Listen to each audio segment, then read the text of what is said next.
Bonjour et bienvenue sur Entre Terre et Ciel podcast, le podcast spirituel qui s'adresse à vous qui avez besoin de vous ancrer dans votre vie quotidienne et de développer votre conscience. Chaque semaine, je vous délivre des clés pour vous aider à relever vos défis du quotidien et vous sentir connecté et soutenu dans vos expériences de vie. Je suis Adélia, je suis guide holistique, enseignante en développement personnel et spirituel, clairvoyante et médium, et je vous accompagne à travers mes pratiques telles que le développement de l'intuition et des perceptions subtiles, l'énergétique, la cartomancie, l'astrologie et le développement de la conscience afin de vous aligner dans votre vie et d'en faire une expérience vertueuse et pleine de sens. Entre Terre et Ciel est donc destiné à toutes les personnes intéressées par ces pratiques, ainsi qu'à ceux qui sont en quête d'une spiritualité incarnée, ouvrant la porte à des applications dans la vie quotidienne. N'hésitez pas à me soutenir en vous abonnant et en notant ce podcast, et je vous souhaite une belle écoute.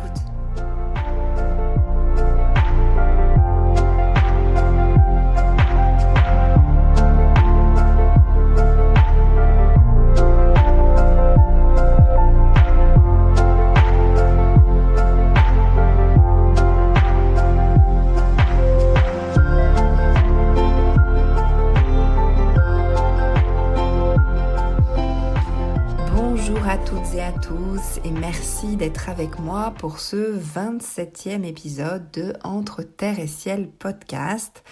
Je suis très heureuse d'être avec vous et aujourd'hui nous allons parler de la différence entre nos attentes et nos désirs. Alors, la première chose que je voulais vous partager, c'est que les attentes généralement reposent sur l'extérieur, alors que les désirs reposent sur nous-mêmes, donc sur notre intérieur. Les attentes partent généralement d'un besoin à combler, qui peut être comblé uniquement par autre chose que soi-même, et donc repose sur l'extérieur. Il va donc nous falloir beaucoup de contrôle sur l'extérieur pour être comblé de cette attente. Par exemple, je veux que mon enfant soit en sécurité financière, donc qu'il fasse ça, donc je vais l'obliger à faire tel ou tel métier. Je vais le guider dans tel ou tel secteur. Ou encore, j'ai besoin d'une relation qui coche toutes ces cases, donc je vais obliger la personne qui est avec moi à être comme ça, comme ça, comme ça. Ou encore, j'ai besoin que la vie me comble de telle manière, alors je vais figer dans cet espace, je vais la figer dans cet espace, et si elle ne répond pas à mes attentes, eh bien, du coup, je suis pas heureux. Alors que les désirs, ça part de l'intérieur pour aller vers l'extérieur, et donc ça part de soi-même pour aller vers l'extérieur. C'est comme si nous nous faisions emmener par notre désir. Il nous emmène quelque part. Un désir, c'est inépuisable, il n'est jamais vraiment coché, comme la case de l'attente, par exemple, qui est cochée, c'est fait ou c'est pas fait, quoi. Le désir, en fait, il va vraiment nous emmener quelque part par l'intermédiaire de nos actions. Par exemple, si mon désir, c'est d'apporter un message à travers l'écriture, de véhiculer des idées qui m'ont moi-même transformée. Ce désir-là, si je le mets en place, il va être mon moteur. Et comme il va être mon moteur, je vais avoir des actions qui vont découler de ce désir-là. C'est-à-dire que je vais mettre en place des actions qui vont m'emmener sur un chemin d'existence. Et ce chemin d'existence, le leitmotiv, c'est apporter un message à travers l'écriture, véhiculer des idées qui m'ont moi-même transformée. Ce qui fait que, je vais écrire, je vais faire tout un trajet dans mon existence qui va m'amener vers peut-être l'écriture de livres, vers peut-être l'écriture de formations, véhiculer des idées à travers, en fait, mon écriture. Après, mes actions, elles seront fonction de mon identité, du message que j'ai envie de transmettre. Alors que si vous êtes dans les attentes, c'est, en gros, je ne peux pas être heureux si je n'ai pas des milliers de lecteurs qui vont lire mes livres. Donc ça, c'est une attente. Et sans ça, je ne me sens pas accomplie. Alors que quand on est dans le désir, on se sent accompli dès l'instant où on va écrire et apporter un message de transformation à travers l'écriture. Alors que les attentes, c'est je fais ce truc-là, mais c'est parce que j'ai envie d'être comblée quelque part au sein de mon ego. J'ai envie d'être comblée pour me sentir accomplie. Alors dans cet exemple, imaginons que vous êtes déjà écrivain. Très bien, continuez d'écrire, avec votre désir profond de passer votre message ou de transformer les consciences, ou peut-être même d'apporter de la joie ou de permettre aux gens de s'évader. En fait, le désir, en fonction des écrivains, il est différent. C'est-à-dire qu'il y a des gens qui vont écrire parce qu'ils ont envie d'apporter de la joie aux autres. Il y en a d'autres qui vont écrire parce que, ils ont envie de permettre aux gens de s'évader de leur quotidien. Donc, en fait, qu'importe le désir, c'est un peu votre pourquoi. Pourquoi vous faites ça ? Qu'est-ce qui vous motive tous les jours, en fait ? Si votre motivation, elle repose sur « j'ai envie d'être connu », c'est ok, hein, mais du coup, vous allez peut-être avoir besoin de mettre en place des actions qui vont peut-être vous épuiser, plutôt que vous apporter une énergie quand vous la faites. Puisqu'elle ne repose pas sur vous, si votre désir c'est d'être connu, reconnu parce que vous avez des milliers de lecteurs, ça repose pas sur vous, en fait, ça repose sur est-ce que vous allez avoir des milliers de lecteurs ou pas. Sachant que quand vous êtes dans votre désir d'apporter un message à travers l'écriture, de véhiculer des idées qui m'ont moi-même transformée, je reprends le même exemple, vous allez sûrement avoir des milliers de lecteurs finalement. Mais vous allez le faire avec quelque chose qui ne va pas vous épuiser. C'est-à-dire que s'il n'y a personne qui lit vos livres, vous continuez de passer votre message et à un moment donné, ça va éclore finalement. Puisque votre désir est votre moteur d'existence. Du coup, vous allez peut-être même changer un petit peu vos actions, remodeler un petit peu vos actions pour essayer d'apporter ce message peut-être au plus grand nombre de gens. Mais ça ne repose pas sur le fait de se sentir accompli parce qu'il y a quelqu'un qui lit votre livre. Je ne sais pas si vous voyez un petit peu la différence. C'est vraiment une différence énergétique qui est quand même assez palpable. Et finalement, ça peut vous emmener au même résultat, mais avec une énergie beaucoup plus présente en vous et vous êtes beaucoup moins épuisé par vos actions. Donc, si par exemple, ça repose sur votre attente de « j'ai envie d'avoir des milliers de lecteurs et d'être reconnu », c'est ok en fait, c'est tout à fait ok et ça peut marcher. Ça vous demandera juste une énergie qui est beaucoup plus grande à déployer. Et peut-être que finalement, au final, vous ne serez pas satisfait, car les attentes, il faut savoir qu'elles se transforment toujours en toujours plus. J'ai des milliers de lecteurs, ok, mais maintenant j'en veux des millions. J'ai des millions de lecteurs, ok, mais maintenant je veux ça. En fait, quand on est sur une attente, généralement, elle repose sur un manque énergétique qui est à l'intérieur de vous. Et ce manque énergétique, il a besoin d'être comblé par quelque chose, sûrement par vous-même ou par un chemin intérieur que vous prenez.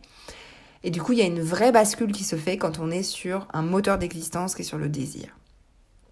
Quand on est sur le désir, on est satisfait du chemin qu'on emprunte, qu'importe le résultat, car le désir, il est déjà assouvi. Vous êtes déjà dans votre moteur d'existence. Vous êtes le créateur, en fait. Ça ne repose plus sur quelque chose d'extérieur. Alors, je vous donne un autre exemple. Imaginons, mon désir, c'est de construire une relation de couple sereine et épanouissante. Les attentes, ça va être d'avoir un partenaire qui comble mes manques et ma solitude. Donc ça va dépendre de ce que vous mettez en tant que moteur. Si vous mettez les attentes en tant que moteur, c'est ok. Peut-être que vous allez obtenir cette relation-là. Mais vous aurez peut-être un travail aussi à faire pour être pleinement satisfait dans cette relation-là. Il n'y a pas de chemin qui est mieux qu'un autre. En fait, là, c'est vraiment pour vous peindre un tableau et d'essayer de vous faire comprendre la différence entre qu'est-ce que c'est quand je mets mes attentes en tant que moteur, qu'est-ce que c'est quand je mets mes désirs en tant que moteur. Dans le désir, il y a nous en tant que moteur à travers l'énergie de mes désirs. Donc je pose des actions qui vont m'accomplir dans cette direction. Je reprends l'exemple de l'écrivain. L'écrivain, qu'est-ce qu'il va faire si ça le met en joie d'écrire des choses qui, pour lui, l'ont transformé et d'essayer de le passer au plus grand nombre? Il va continuer à écrire. Et quand bien même ça marche pas, imaginons il est pas encore tout à fait écrivain, ou vous n'avez pas encore publié, vous allez continuer dans ce leitmotiv-là, en fait. Vous allez continuer à injecter ça et peut-être que vous allez trouver vos solutions pour permettre que votre message soit déployé. Que ça soit à travers des éditions, des auto-éditions, des formations, des choses en fait, un blog, n'importe quoi en fait, qui va vous permettre de transmettre ça. Quand on a ce désir en tant que moteur, on a aussi les actions qui vont correspondre dans notre réalité à ce désir-là, pour qu'il soit assouvi, pour qu'il crée notre chemin. Les attentes, elles, eh bien, à travers ces attentes, on attend que l'extérieur réponde à l'énergie que j'émets dans le monde, et sans ça, je me sens pas accomplie. Les attentes, elles conditionnent mon accomplissement, elles conditionnent mon bonheur. Si je n'ai pas ça, je suis pas heureux. Les désirs me mettent sur le chemin de mon accomplissement et de mon bonheur que je m'offre à travers mon cheminement d'action. Vous voyez vraiment la différence ? Je peux le répéter si vous voulez. Les attentes, ça conditionne mon accomplissement et mon bonheur. Si j'ai pas ça, je suis pas heureux.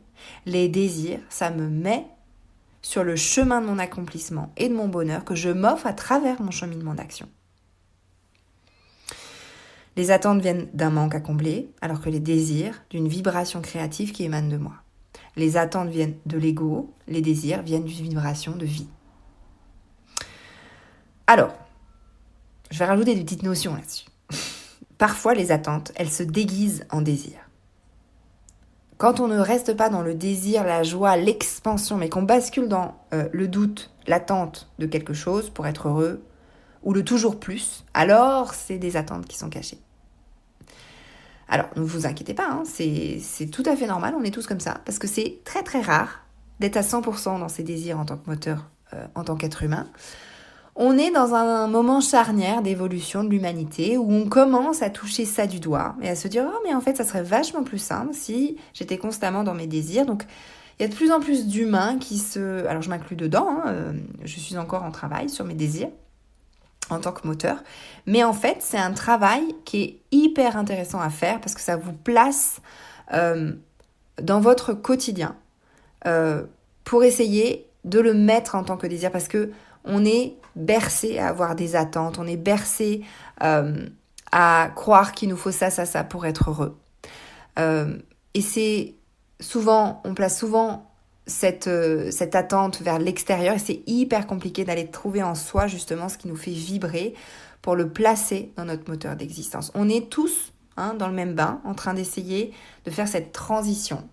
Il y en a qui y arrivent, il y en a qui y arrivent moins bien, il y en a qui sont sur le chemin. Si vous écoutez ça, c'est que vous êtes sûrement sur le chemin pour essayer de basculer entre justement avoir des attentes et aller vers ses désirs en tant que moteur d'existence. C'est un travail que vous pouvez faire dans votre quotidien en fait finalement, avec votre élévation de conscience, avec votre ouverture de conscience. Alors, autre chose, les attentes, généralement c'est du contrôle. Elles vont nous enfermer en fait dans une réalité qui finalement va être prédictible, où on va pas laisser la part de magie de la vie ou de l'énergie de l'autre ou de l'énergie de l'univers vous emmener là où vous devez aller. Ça repose aussi sur une grande confiance en soi, donc il faut avoir aussi travaillé sur ça pour essayer et une confiance aussi en l'univers finalement, et donc dans le lâcher prise, pour essayer d'aller sur justement ses désirs en tant que moteur d'existence. Quand on contrôle aussi le résultat. Et donc, on ne laisse pas un autre résultat possible arriver. C'est-à-dire que si mon moteur d'existence, je reprends toujours le même exemple, mais si mon moteur d'existence c'est je veux avoir des milliers de lecteurs, tant que j'aurai pas ça, je ne serai pas accompli. Donc, je ne serai pas vraiment heureux. Donc, ça va se ressentir dans mon écriture parce que je vais essayer d'écrire des choses pour que l'autre m'aime, pour que l'autre me lise. Alors que si je suis dans ça me fait vibrer ce que je suis en train de passer, je kiffe ce que je suis en train de faire, vraiment, il y a tout un chemin là que je suis en train de prendre dans mon écriture qui me permet de me sentir accomplie, de me sentir bien quand je le fais. Alors ça veut pas dire que c'est tout le temps rose, puisque vous allez passer par un chemin d'évolution là-dedans. Ça veut pas dire que vous aurez toujours des émotions magnifiques, mais ça veut dire que vous êtes en train de transmettre quelque chose par l'intermédiaire de quelque chose qui vous fait vibrer et pas quelque chose qui vous met dans le doute constant de savoir est-ce que ça va marcher ou pas, est-ce que je vais réussir à me faire publier ou pas, est-ce que les autres veulent ça ou pas. J'espère que vous comprenez la subtilité. Je vais repartir un petit peu sur la notion de contrôle justement dans les attentes. Quand on a des attentes, on a beaucoup de contrôle parce qu'on veut que ces attentes soient assouvies, on veut que ce manque soit comblé, puisqu'on le place en tant que moteur. Donc, quand on a du contrôle, eh bien, on va figer notre expérience. C'est-à-dire, on empêche qu'il y ait du mouvement dans l'expérience. Vous avez forcément des exemples de personnes, ou même peut-être vous-même, vous cherchez un partenaire, vous avez envie de combler ce manque parce que vous vous sentez seul, et puis vous cherchez, et puis vous trouvez pas, ou vous tombez toujours sur le même genre de partenaire, ou ça vous satisfait pas vraiment parce que vous avez toute une liste de cases à cocher, j'en sais rien. Je dramatise un peu le tableau, mais c'est pour vous donner un exemple. Et puis finalement, vous lâchez prise, vous lâchez l'affaire, genre vous dites, oh, allez c'est bon, j'en ai marre, je suis saoulée là, je cherche plus. Et vous passez à autre chose. Et puis pouf, tiens, vous trouvez cette fameuse relation que vous cherchiez. Parce que vous la cherchez plus en fait. Parce que vous avez ramené du mouvement, vous avez ramené de la vie dans la manière dont vous alliez rencontrer cette personne-là. Vous avez lâché, en fait, l'énergie s'est décristallisée. En fait, c'est qu'on bloquait l'énergie de la manifestation de cette relation parce qu'on voulait contrôler l'expérience. Ça ne partait pas de votre désir, finalement, de créer quelque chose avec quelqu'un, mais plutôt du manque et du contrôle de la situation pour être sûr que la vie vous comble quelque part et réponde à ces attentes, à vos attentes que vous aviez. Et un autre exemple qui est très parlant aussi, alors qui est à mettre entre guillemets parce que ça va dépendre de l'histoire de chacun, mais vous pouvez peut-être aussi avoir rencontré ou vous-même, imaginons vous voulez un enfant et vous avez beaucoup de mal à avoir un enfant. Peut-être que vous allez justement vous rapprocher du corps médical, que peut-être vous allez faire une insémination ou une FIV, ou peut-être que vous allez même adopter. Et après le premier enfant, pouf, vous tombez enceinte naturellement. Je suis sûre que vous avez des exemples autour de vous. L'énergie, en fait, qui était cristallisée dans l'attente et dans le manque à combler, bloquait la situation. Et dans ce cas, l'émotionnel joue un rôle très important puisque c'est très dur en fait d'expérimenter le fait de ne pas pouvoir avoir d'enfant. Si vous-même vous l'avez expérimenté ou si vous avez des gens autour de vous qui l'ont expérimenté, c'est extrêmement compliqué émotionnellement d'être dans cette situation-là. Donc évidemment que c'est très compliqué de ne pas focaliser son énergie dessus. Et souvent en fait, ce qui peut aider, c'est de se faire accompagner justement par plein d'énergéticiens, thérapeutes, psychologues, etc. Pour justement essayer de décristalliser, défocuser l'énergie parce que ça va nous cristalliser quelque part. Alors, il y a aussi toute l'histoire de la personne ou du couple qui est en train de traverser cette expérience-là. Et puis, il y a aussi, heureusement, la matière qui nous aide finalement, puisque c'est pas que du travail personnel, des fois, c'est aussi la matière à travers des actions comme par exemple faire une FIV ou adopter, qui va nous aider en fait à traverser cette situation.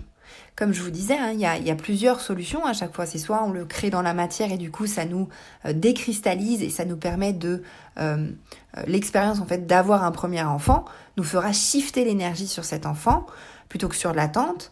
Tout ce qu'on va créer avec cet enfant va nous débloquer, va débloquer plein de choses en fait X ou Y en fonction de notre histoire.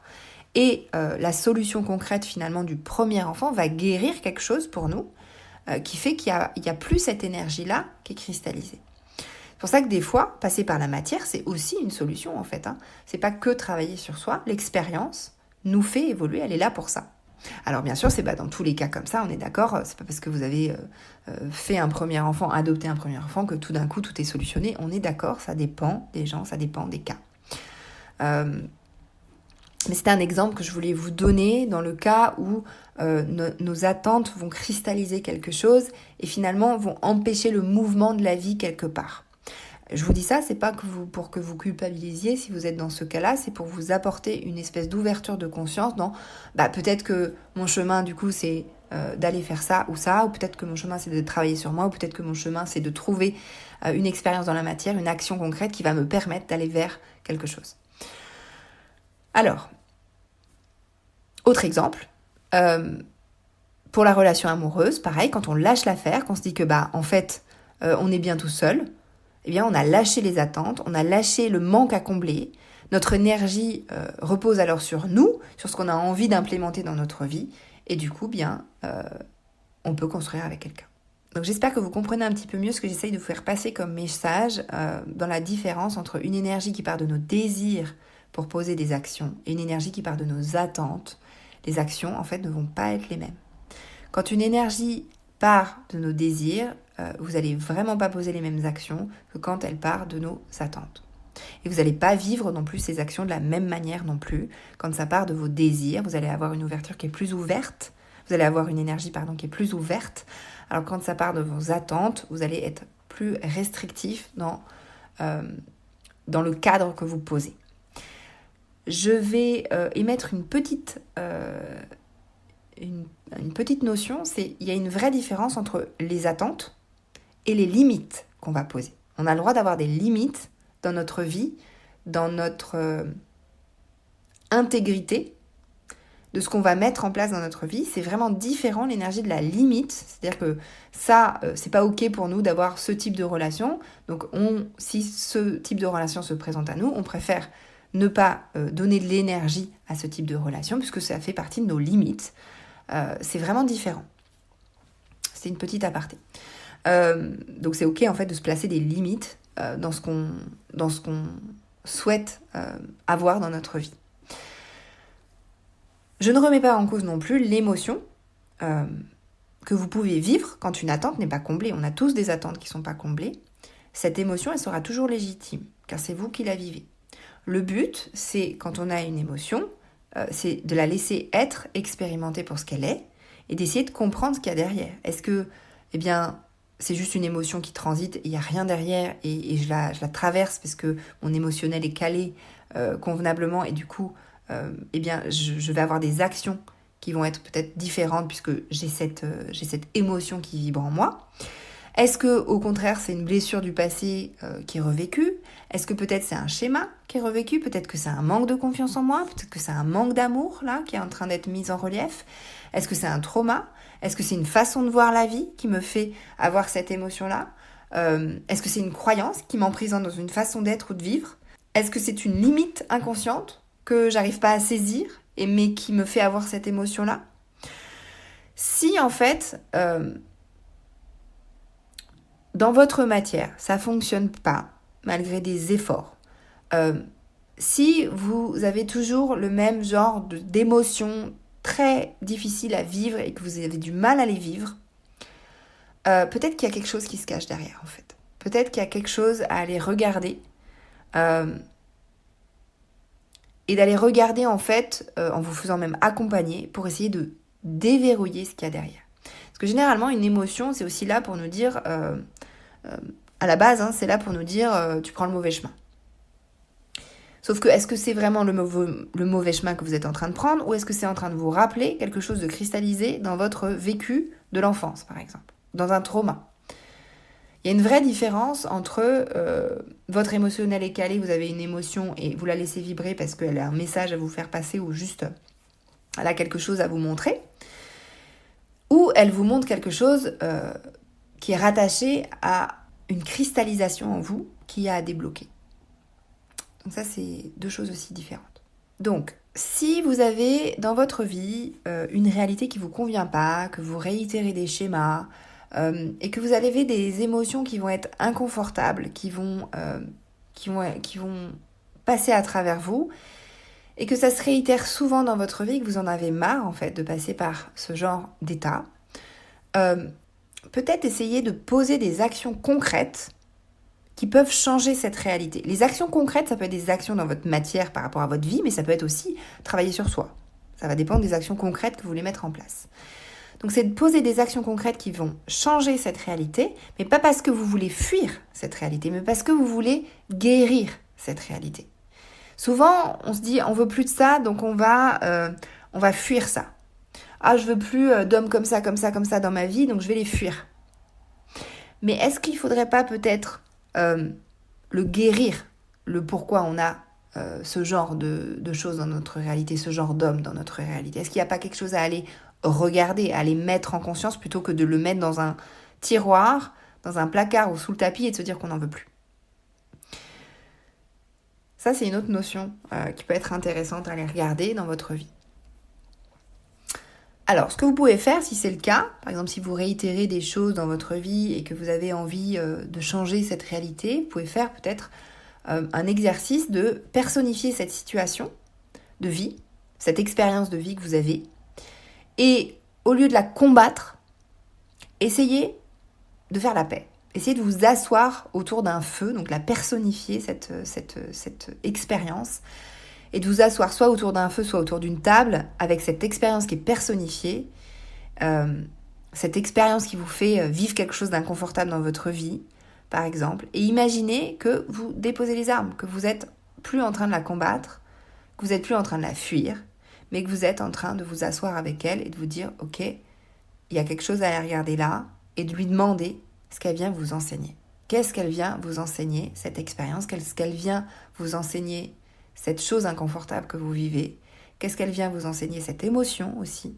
Qu'est-ce que vous avez à guérir? Qu'est-ce qu'elle est venue vous faire prendre conscience pour guérir? Qu'est-ce qu'elle est venue vous montrer?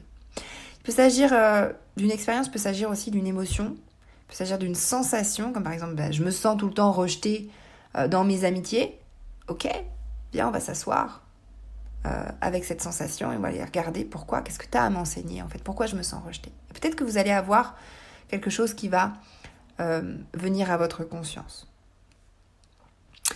Donc le but ici, c'est pas de combattre vos attentes, mais d'observer quand vous êtes dans une attente et d'observer aussi la différence quand vous êtes dans un désir.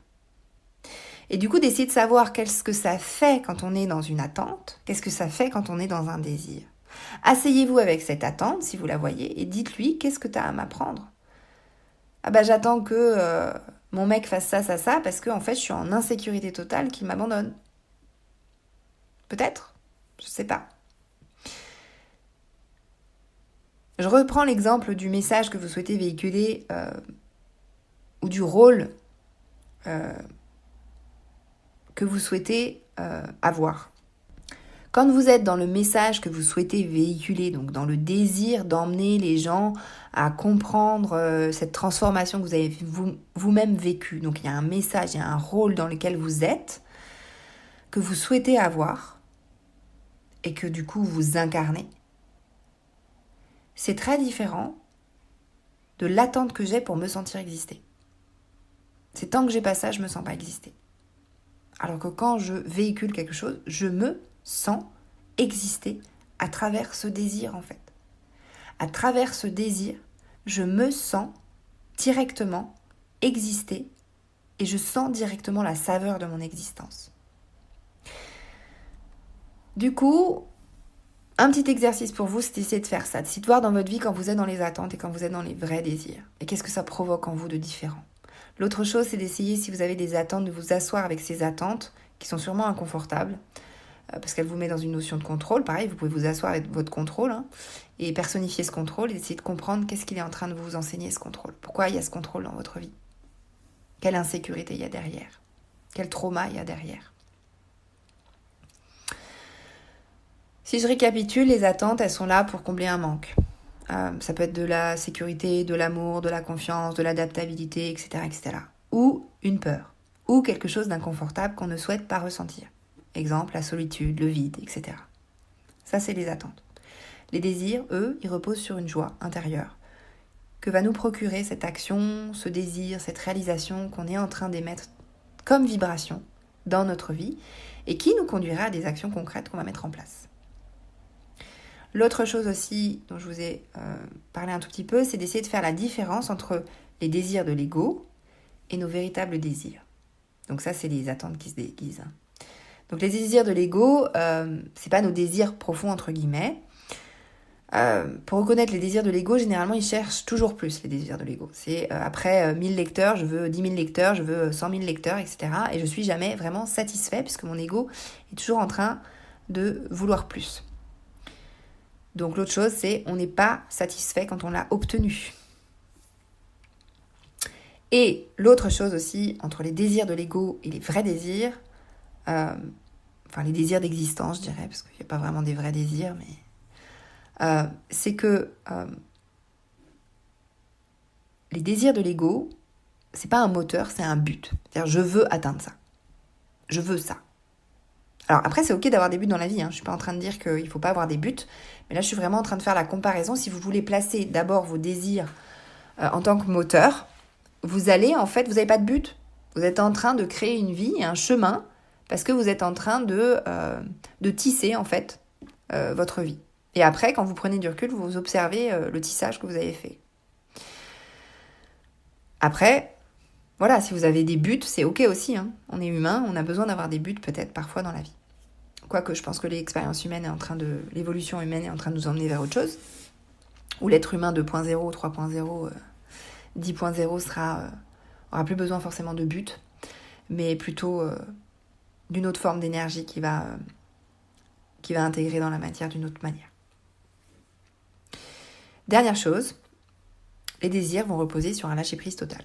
C'est-à-dire qu'on est complètement relié à une énergie qui est en nous, qui émane de nous, on est dans l'ouverture et on n'est dans aucun cas dans un manque à combler. C'est une énergie qui va émaner de nous et nous mettre en mouvement. Et le but, on ne le connaît pas vraiment. Donc ça demande un lâcher-prise extrême. On a peut-être une vision globale de ce qu'on souhaiterait atteindre, comme un espèce de chemin par là-bas. Mais si on prend un autre chemin, c'est pas grave, parce qu'en fait, on est en train d'être emmené à travers l'énergie de notre désir et pas à travers l'énergie du but à atteindre. C'est un épisode qui est un peu complexe, j'espère que vous l'avez saisi. En tout cas, c'est ce que je voulais vous partager aujourd'hui, parce que c'est ce sur quoi je travaille moi aussi. En tout cas, j'espère qu'il vous a apporté quelque chose. Avant de finir cet épisode, je vous rappelle que j'ai un programme qui s'appelle Libération, qui est un programme pour libérer vos conditionnements inconscients, vous permettre de changer votre vie dans la direction que vous souhaitez, et que votre vie justement reflète vos désirs et non vos conditionnements et vos limites inconscientes. Ce programme je vais mettre le lien dans l'épisode. Vous avez encore 10% jusqu'au 21 décembre. Du coup, si vous voulez, le code c'est Noël. Je le mets aussi dans le descriptif de l'épisode. Et du coup, si vous voulez embarquer avec moi et avec nous, puisqu'on est déjà un bon petit groupe, vous pouvez encore l'acheter et on démarre ensemble le 11 janvier. C'est un programme où vous avez des vidéos, où vous avez des audios aussi, plein d'exercices, du yoga, des respirations, des méditations et surtout du travail énergétique sur votre inconscient.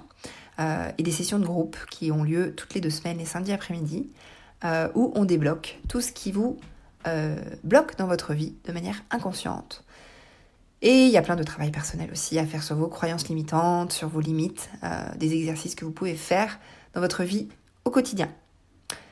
Voilà ce que je voulais vous dire. Je vais m'arrêter là pour aujourd'hui. J'espère que cet épisode vous a été utile. Je vous remercie pour votre écoute. N'hésitez pas à noter ou laisser un avis sur ce podcast, parce que moi ça m'aide énormément, et à le partager autour de vous aussi. Je vous dis à la semaine prochaine pour le 28e épisode où nous parlerons de comment trouver justement ses désirs. Je vous dis à la semaine prochaine.